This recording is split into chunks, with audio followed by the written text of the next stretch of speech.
বন্ধ হয়ে গেল 112 ফুট উচ্চতার বড় দুর্গাপূজা।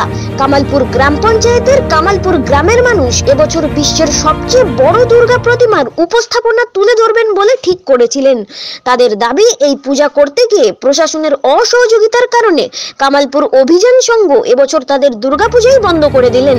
তারা ভেবেছিলেন আদালতে গিয়ে হয়তো মিলবে সুরাহা, কিন্তু বারবার আদালতের তারিখ নির্ধারণ হওয়ায় প্রচুর অর্থ তাদের খরচ হচ্ছে, যা গ্রামবাসীদের পক্ষে দেওয়া সম্ভব নয়। তাই তারা সিদ্ধান্ত নেন তাদের এলাকায় দুর্গাপুজো বন্ধের।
এতদিন ধরে লড়াই করে গেলেন।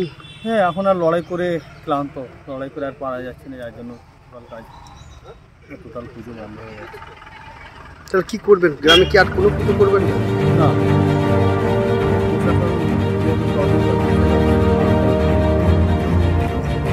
মানে এই সিদ্ধান্তটা কেন নিলেন?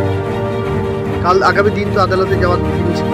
আসলে আদালতে গেলে তো 1,25,000 দিন লাগছে কোর্টে শুনানিতে। সেক্ষেত্রে যেহেতু গ্রামের সাধারণ মানুষের খেটে খাওয়া টাকা, গ্রামের মানুষ এখন মানে যে পরিমাণ অর্থ খরচ করেছে, এখন আর ওই অর্থ আর করছে না। যার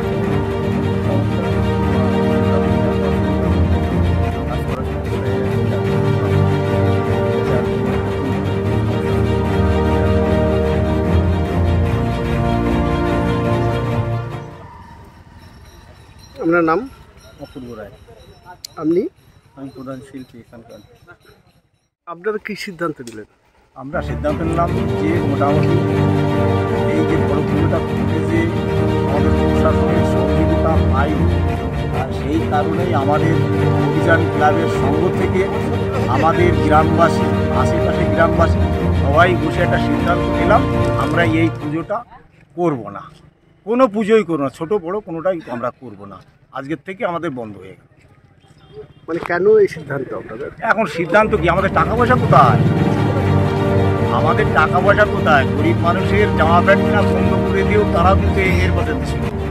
এর কারণ কি, যে মোটামুটি একটা পুজো হলে পরে, একটা মেলা হলে পরে, সেখানে দিদি তো আগেই বলেছে বেকার ছেলেপেলে রোজগারের পথ একটাই আছে, দুটো চপ বেচো, ঘুগনি বেচো, ফুচকা বেচো।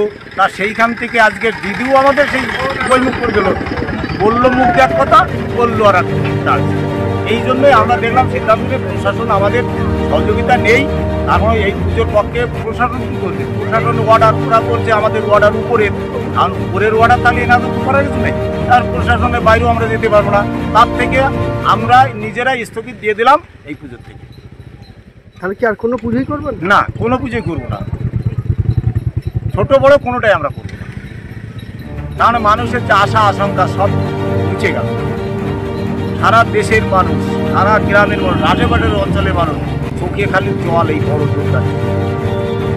সবাই কান্না করছে। আর কি করবো? কান্না কান্না আমি তো বলতে পারছি না, আমি যে একটা সদস্যই আমি বলতে পারছি না। সবার তো প্রেশার আমার পরে, আমি কোন দিকে যাব? আমার তো মাঝে মাঝে বাড়ির থেকে পালিয়ে যেতে হচ্ছে।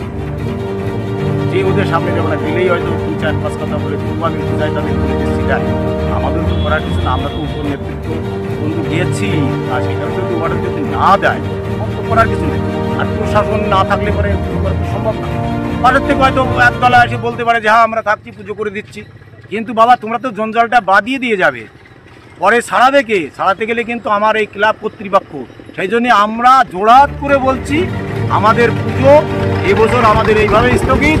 যদি মা দুর্গা যদি কোনো বছর আমাদের এইরকম পারমিশন দিয়ে করাতে দেয় তাহলে করবো, এইটুকু অনুরোধ ছাড়া আমাদের আর কিছু নেই। আপনার নাম?